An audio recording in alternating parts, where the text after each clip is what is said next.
Okay, hi everyone, I'm SmithyQ, SmithyQ.com, and today we're looking at the next part of the opening survey. We're going to cover the Alekhine, which is definitely the least popular of the major openings that we've looked at so far. I've tried to structure each one of the survey as, in general, the rough popularity, at least how I see it, and the Alekhine is certainly the least popular. Though, honestly, I don't really know why.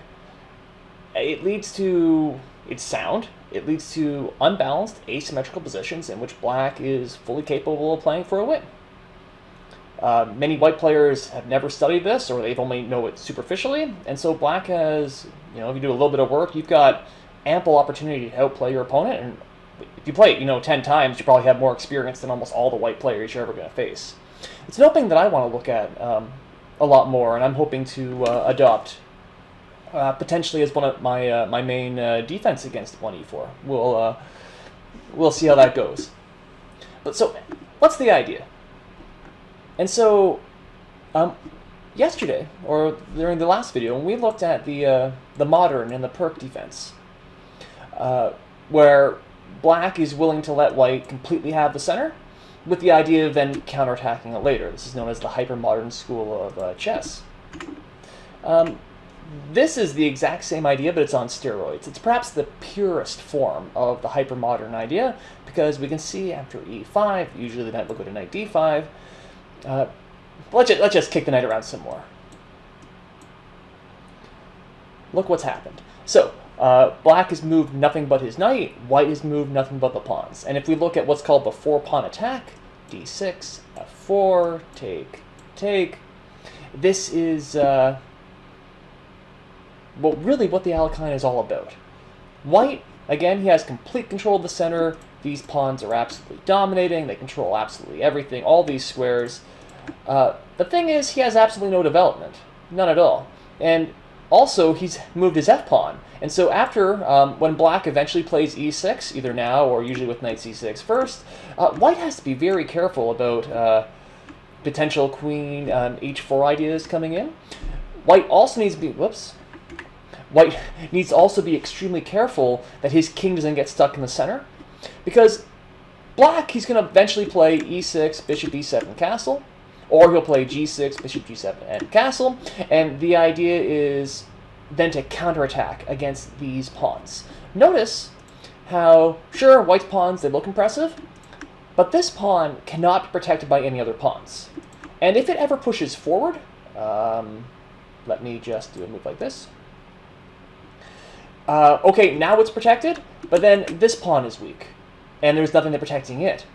And these pawns are very close to the black side of the board, and so it's actually really easy for black to attack these pawns. Or even if not attack, then just provoke exchanges with things like c6 or e6. And then white might, instead of having a really strong center, might be stuck with pawns that are really hard to protect. And this is really the guiding idea of the Alekhine defense for black, is trying to lure white's pawns forward in an attempt to prove that they're weak, and to use the space that is left behind. So we could see these pawns have moved forward, which is great, right? Well, awesome, sure, why not? But then there's squares here, or there's squares here or here, and black can start putting his pieces on potentially some very good squares, potentially. This is just a fantasy variation, you can ignore this for now, but this is the idea, is lure the pawns forward and use them to attack and make white being forced to defend. And I need to say something actually right now, right away, is if black doesn't do this, if black just sits there and does things like a6, e6, bishop e7, he's just going to lose. Because white has the center, he has a huge space advantage, and black needs to do something to show why he's not... he needs to be active. He can't sit around. He has to take the initiative. This is perhaps why the Alekhine isn't as popular at the amateur level. Many players hate having space disadvantage, and the Alekhine almost like... If you're letting white's pawns go forward, you will have a space disadvantage. And also, there's a certain amount of accuracy. Because if black makes, one inaccurate move, all of a sudden he could be in a lot of trouble. Whereas white has a little bit more leeway, but only a little bit. We back up. So let's start from the very beginning, actually. I will say that knight c3, especially at lower levels, is an extremely popular move. But at this point, it's no longer really the Alekhine. Because black has, you can do almost anything at this point. For instance, you could play e5, and now we're into the Vienna game, e4, e5. Black could play, sorry, knight c3, there we go. You could play d5. And if white pushes, okay, we're back in the Alekhine. However, if he takes, knight takes, then we're almost into like the knight f6 Scandinavian. Black could also do just play d6, and then after d4, look, we've transposed into the last video again, the perk defense. And so if white plays knight c3, black has a whole bunch of options, probably even more. c5 might be playable. Maybe b6, why not? Some of these are getting a little bit funky, but those are certainly the major ones, e5, d5, or d6. Not that, that's a terrible move. Chess base, what a great program. But really, what makes the Alekhine, again, the Alekhine, is trying to kick the knight away. The knight comes to d5. And now white has a choice, basically. And is he trying to refute black right away, or is he just playing normal chess, essentially? So trying to refute black is with that c5, d5, and eventually that f4. It's possible, right? But it's giving black exactly what he wants. And if you remember, again, I keep referencing, this is why I did the video last time first, the perk and the modern. Let me back up, actually. Let's just pretend it's like this. If you recall this variation, where I mentioned that this is possible, but then black's going to play with the knight back, he's going to play with c5. And this is, certainly when I played this variation, I loved seeing this from white, because I knew I'm going to get more play as black. It's easier for me to counterattack. Same thing here. If we look at this whole variation, it's going to be very, very similar. In fact, black could even keep going as if it were the modern. Play g6, bishop g7, castle, get ready to play with c5, d6, and explode in the center that way. And so if you're playing this as white, sure, maybe you can absolutely crush black, maybe you can get a super huge position, but you're also giving black exactly what he wants. And you gotta be careful, again, especially because the Alekhine isn't very popular, and so almost certainly the black player will have more experience than the white player in these types of positions. And so, practically speaking, especially at amateur level, I think there's a very good chance that black can outplay white in these types of positions. You have to be extremely careful. And that makes it tough if you're the white player trying to play like this. Again, it's possible, and it may even be the best line, right? But it's, why give black what he wants?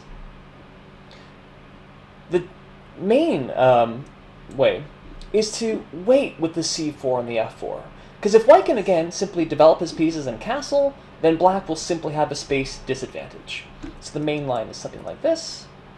And then for years, this was the main line. But in the computer era, it seems as if black is struggling around here. White has an easy idea of playing bishop b2, and after something like e6, there's even funny ideas with knight g5. Trying to get the exchange, but then allowing f4 and bring the knight back this way. And it just seems as if black doesn't have enough counterplay here in the bishop g4 lines. And so in this particular position, black has generally been taking the pawn right away, and then after take, I'm usually playing either c6 or g6. The two often transpose into each other, but it doesn't matter for our purposes right now. And just, we can see that the position's a little bit different. But certainly it's a lot different compared to the old variation. But instead of having a pawn here, he has a knight. A very, very nice knight. And black also has a knight, but it can be kicked away by c4 at any time. It's much harder to kick away this knight. Certainly you can't kick away with the pawn. Like f6 is just an extremely ugly move. You would never want to do that. And just a sample variation to look at. bishop e2, knight to d7, and then here it's even possible to not exchange pieces. One of the guiding ideas from white is white does have a space advantage here. It's not as much as in the other lines, but he does have a space advantage. Black is very cramped. And so a possibility is to simply not bother. You could exchange, because then, okay, he's going to take back with the bishop. The bishop isn't super happy on this square, or you can take it back to the queen, but then the queen is in front of the bishop, and that's not very good. So black is going to be a little bit discombobulated. However, because black has less space, he generally welcomes the exchanges, and it eases the pressure on his position. So another idea from white is to just move back. Now, white has lost time moving the knight back and forth, but black has lost time moving his knight, and it will get hit sooner or later with c4. And so if we just look at a possibility, something like this, this is certainly a possible position in which the ideas are still there from the other variation. They're smaller in nature. White does not have as big of a lead in the center. It's not as strong, but he does. Black is stuck here. All his pieces are on the second rank, basically, and white has more space, so that's great. This pawn is a little bit weak because, again, no pawns can defend it, but it's not as weak as in the previous one. And white hasn't wasted a lot of time with development. Not developing. He's only moved a few pawns. He's already castled. Things look good. Black still needs the castle. So it's going to be a game. In some ways, this resembles the knight f6 lines of the Scandinavian, which was about, 3 videos ago? So what's going to happen? Well, white just wants to consolidate his advantage. He's going to do things like knight c3. He's going to put this bishop somewhere, anywhere on this diagonal, usually something like this. Nice, safe, easy, and try and prove that his space advantage is something. Just cramp black and let black do nothing. Whereas what's black going to do? Black wants to, again, he wants to counterattack. And so in general, I'll just move these arrows. Again, he's going to castle, almost certainly. If possible, he wants to hit back with either c5 or e5 at the right moment. If he can exchange either of these pawns for the white d-pawn, then white's space advantage pretty much disappears. It makes this bishop absolutely monstrous because there's no pawn in the way, and black is maybe not nearly equal, but very, very likely equal. Another possibility is to perhaps move some of these. Let me delete these arrows. For example, move this knight here. No, move this knight here. Try and pressure this guy with everything we've got. Always a possibility. Again, imagine we move the knight, we move the queen, we eventually get the rook over here. Everything can be targeted on this. And so white, again, he's trying to prove his space advantage, stay nice and consolidated, and then press for more, whereas black is trying to probe for weakness. Also possible at any point is bishop to g4, because then the bishop can exchange for the knight, and as we know, black generally likes exchanges, and it's going to remove one of the defenders of the d4 pawn. That said, he is giving up a bishop for a knight in a pretty open position, so there's pros and cons for both. And so this is where it's, again, I think the Alekhine can be a really interesting idea, opening, because there's enough imbalance here, just like the better player is going to win. And it's interesting, it's different, and with a little bit of experience, I'm pretty sure amateurs can get a pretty reliable opening here. But then there's one more. The way that I've played the Alekhine usually is what's known as the exchange variation. So we kick the knight back, we kick the knight back, we kick the knight back, and we exchange. Black will take back with something, doesn't really matter what. And you can see the advantage of this position is that the d file is now closed, right? There's a pawn in the way. So this pawn is nowhere near as weak as it is in any other variations, and white still has a nominal space advantage. Black doesn't have as easy counterplay. Again, certainly not against the d-pawn, and look how easy white's development is. He can just put all of his pieces on really normal squares, castle, it's simple. Or he can play b3, put the bishop over here. In fact, white has many different ways he can set up.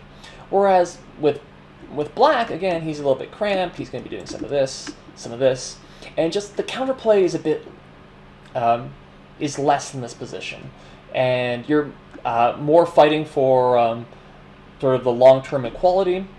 And one of the ideas that black eventually wants to do The main idea, really, is to eventually play d5. Sorry.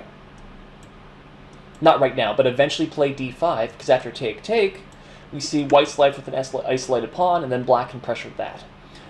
He has to be careful, because again, if he plays d5 too early, c5 is going to be more cramping. You know, you can imagine something like this doesn't work. Whoops, knight's getting trapped. And then again, all of black's pieces, they all are stepping on each other's toes. So black needs to time the d5 break properly. I have a lot of respect for the Alekhine, because when I was first getting started in online chess, I had a friend. He was rated around 1700. He was better than me for years and years. And he played the Alekhine religiously, and of course he thrashed me every single time. And it wasn't... Okay, I eventually got better, and so the games got closer. But it was playing this exchange variation that I started finally getting good results against this opening. I've just been playing it ever since. And again, whenever, as white, if you're playing one of these openings, if you can choose a variation where it's possible for you to put your pieces on really normal squares, do it. It makes it nice and simple. So, but that's it. But again, the general idea is always there. Black is trying to coerce the pawns forward, because even here, right, you can imagine after something like knight c6, where white would really like white to eventually push that pawn. Because after something... Come on, frig. Chess base. We got some pressure here. The knight's really nice. If we ever take, well, now the bishop's wide open. And again, this pawn can be hit by c6 at any point. And all the pawns are on light squares, so it's just stopping this bishop from coming in. So white needs to be careful about when to push the pawn. Again, white likely has, he does have that space advantage, but it's easy for the space advantage to become too much. Incidentally, my record against the Alekhine, partly because, again, it was against my friend who used it a lot and I lost to it a lot, is quite... all-time is quite poor. In my recent Blitz games, it is still quite poor, even though I am playing like this. And so it's not an easy opening to play, certainly not at the faster time controls. And again, if black plays it a lot, he has more experience, faster time controls, that can really, really add up. So I'm going to be exploring this opening a lot more, and if you would like to explore it, I highly, highly, highly recommend on Chessable. It's the short and sweet Alekhine. It's by... I believe it's National Master Brian Tillis and his fellow team. There's a Grandmaster that helped endorse the project as well. This is a free, and it has a video to it, and you'll explore some of these lines in detail. And he's an excellent teacher. Highly recommend it. It's free. And then if you want to learn more, you can take a look at his the premium course. It's like 15 or... Doesn't matter. It's also really, really good, and it'll teach you everything you need to know about this. I highly recommend it. I've been studying it for a couple of weeks. And again, I'm starting to use the opening. I'm starting to get comfortable with it. And again, I would like this to eventually become, if not my main weapon, one of my main weapons is black. I think it's really interesting. And I think there's a lot of room for interesting dynamic chess, which is what we want. So anyway, that's that. That's the Alekhine. And with that, we've actually covered all of the main e4 defenses from black. So in the next videos coming up I'll be coming over a couple of the really, really minor openings that aren't really important, but they crop up in Blitz a lot in online play, and so you're likely to see them, and so I'll share my thoughts on that. And then, time permitting, I will try and look at some of the 1d4 openings before I move to Toronto for law school. And so if this series abruptly stops, that's why. It's because classes start and I have absolutely no time for anything else. But I still got a week, so let's see what happens. Anyways, that's that. Let me know if you like this. If you want more, again, check out chessable.com for that for those courses, and let me know. I'd love to hear your feedback. Anyways, that's it. So SmithyQ, SmithyQ.com. Thanks for watching. Thanks for listening. Bye for now.